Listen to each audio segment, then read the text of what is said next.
A baby named Moses lived in Egypt a very long time ago.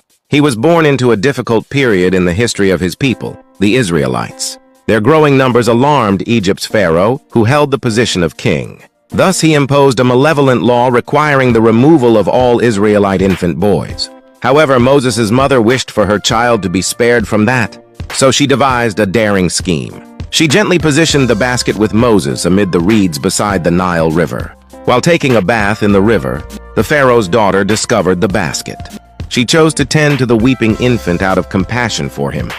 Thus, although being an Israelite in reality, Moses lived like a prince of Egypt growing up in the pharaoh's palace. As Moses grew older, he witnessed the mistreatment of the Israelites by the pharaoh. They were frequently beaten and made to labor hard. Moses became upset by this. He also killed an Egyptian guard who was abusing an Israelite slave one day. He was forced to leave Egypt after this.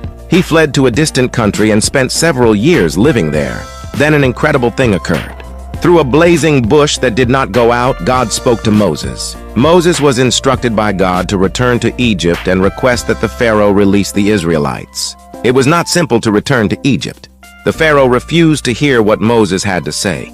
To persuade the Pharaoh, God dispatched 10 plagues. There were bugs everywhere, frogs everywhere, and during the day it was gloomy. Following the final and most tragic plague, the king eventually consented to release the Israelites. The Israelites were led by Moses out of Egypt, but their voyage was far from ended. The Pharaoh had second thoughts and sent his army after them when they reached the Red Sea. Moses, though, had faith in God. When he extended his hand, a remarkable thing occurred. The Israelites crossed the sea on dry land when it split in two. Once they were secure, the sea returned to its usual state, making it impossible for the Pharaoh's army to pursue them. At last, Moses and the Israelites enjoyed freedom. They had to go far to arrive at Sinai, a unique peak. It was there that God gave Moses the 10 Commandments, which contained crucial guidelines for living and treating people nicely.